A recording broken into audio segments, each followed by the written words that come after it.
Hi, everybody. Thanks for joining us. Coach Gates is going to start with an opening statement.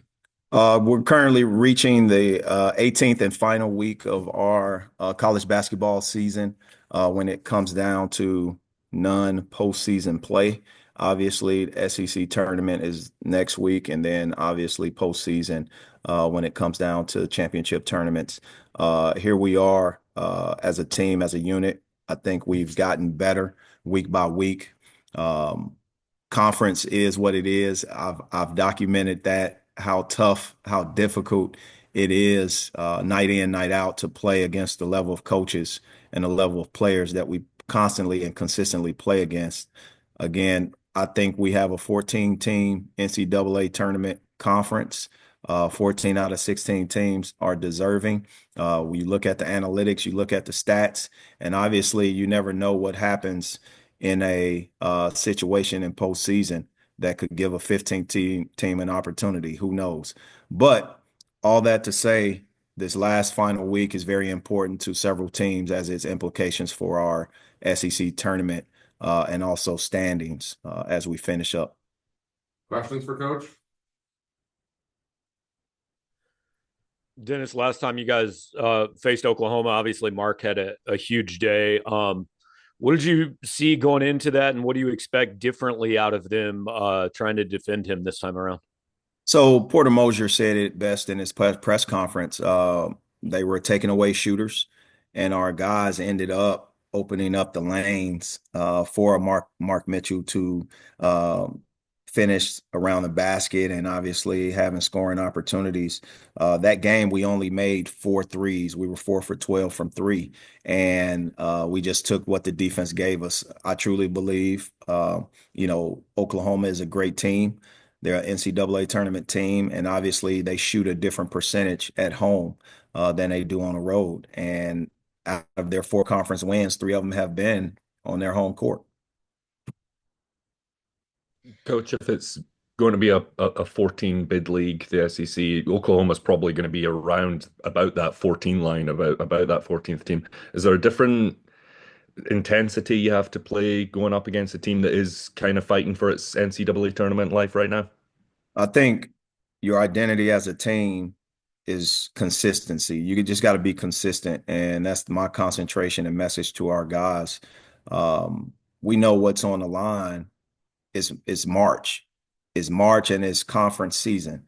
And everything that we do and say has to match. And we have to go out and give our very best because we don't want to take steps back as a team.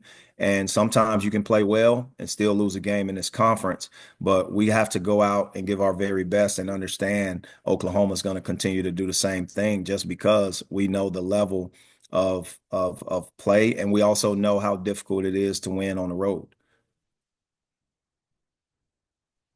Coach, what is the challenge with some of these teams who you've played once on your home floor and beat, with then facing them again once you've both seen each other play and gone through that? What's the challenge of prepping for these kind of second matchups? I think the second matchup in just is all preparation.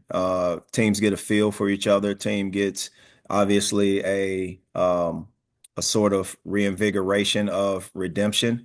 But the most important thing is, that when I look at our conference, it's not about is what you do before the game or the game before that game. Are you recovering how you need to recover from the standpoint of the emotional and mental toll that the season can put on your players? And we have to just be able to bounce back and be able to play our brand of basketball, minimize our mistakes, and execute.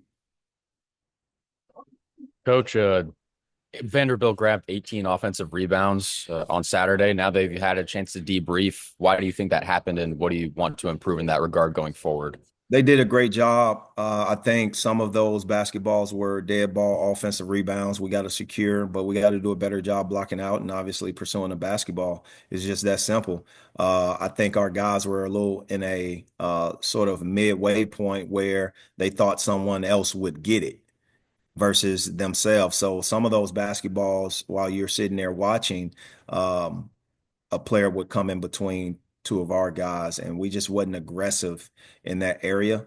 And I thought we've done a good job up to that point in certain areas, but I credit again Vanderbilt for their ability to go pursue the basketball, and obviously, um, Manning, who did a great job of igniting their play. Dennis really felt Along like the Anthony had an impact, in the second half of that game on Saturday. What did you like that you saw from him? Obviously not the result you wanted, but what did you like about his outing? Yeah, I saw instincts. I saw aggressiveness. I saw a kid grow again before our eyes. It was great to see that. I didn't see any hesitation from Ant Robinson in that game. And he had a big time defensive or offensive rebound. And I was able to call a timeout in that situation. But he put two halves together and he picked his team up when his team was needed. And that's what a point guard does. Picks his poison, try to figure out how to insert himself aggressively, and he was able to do it. two of the last three, I think your opponents had, over 40 points in the paint. What have you seen defensively that's lacking there? Where do you need to turn that around? Well, which games are you referring to? Arkansas and Vanderbilt was, I think, 44 and 48 Okay. with the numbers. Yeah. So when you think of Arkansas game, it was 37 free throw attempts to 17, and we were doing a lot of fouling. So that contributed to their paint touches, right? Our inability to aggressively stop downhill drives and stay out of foul trouble. When you look at Vanderbilt, theirs were a little bit different as well. Theirs were more so offensive rebounds and fouls, and also drives in the second half. And we still had to put ourselves in position to win the game because we offset it from our other areas. But we just got to take care of the basketball. We got to defend how we need to defend, and we'll do a great job getting the outcome that we want. But those are the similarities and the differences of those two games specifically. Coach, you did a good job against Oklahoma last time, containing Jeremiah Fears and Jalen Moore, which are two of their main scoring threats. How do you plan on doing that again while also making sure that players like Duke Miles or Sam Godwin don't erupt based off the pressure you're putting on Fears and Moore? Well, again, Oklahoma's an NCAA tournament team. Porter Moser has done a great job. And when you look at their wins, is one thing. When you look at their losses, they could have easily been above a 500% team in this conference. When you look at the games that they lost, look at LSU game that they lost at the end. Look at their previous game against Kentucky at home.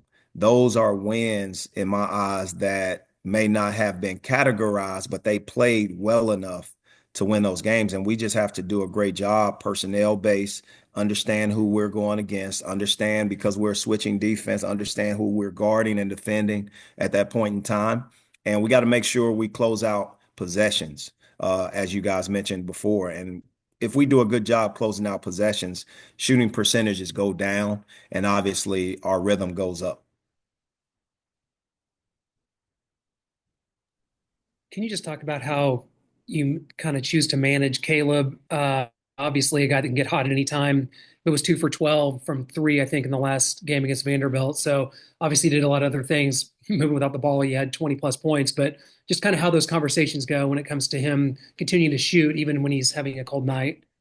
Well, I don't think Caleb Grill ever has a cold night because part of his strength is attempting those threes. And every time he attempts one, it gives us opportunity to either offensive rebound because he has one or two guys flying out, and it spaces the court.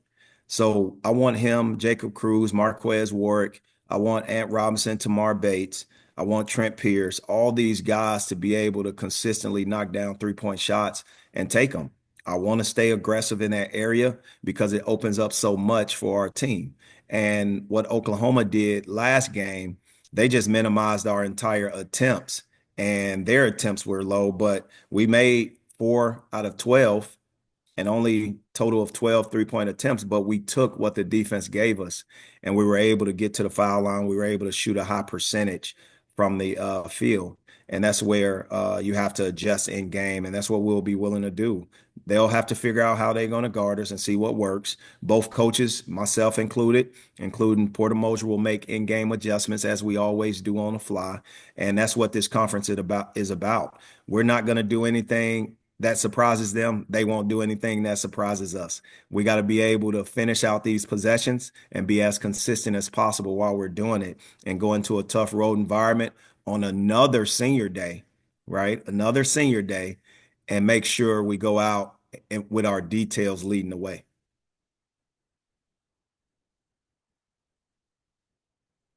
Any other questions for Coach? All right, thanks, Coach. Thanks, MIZ.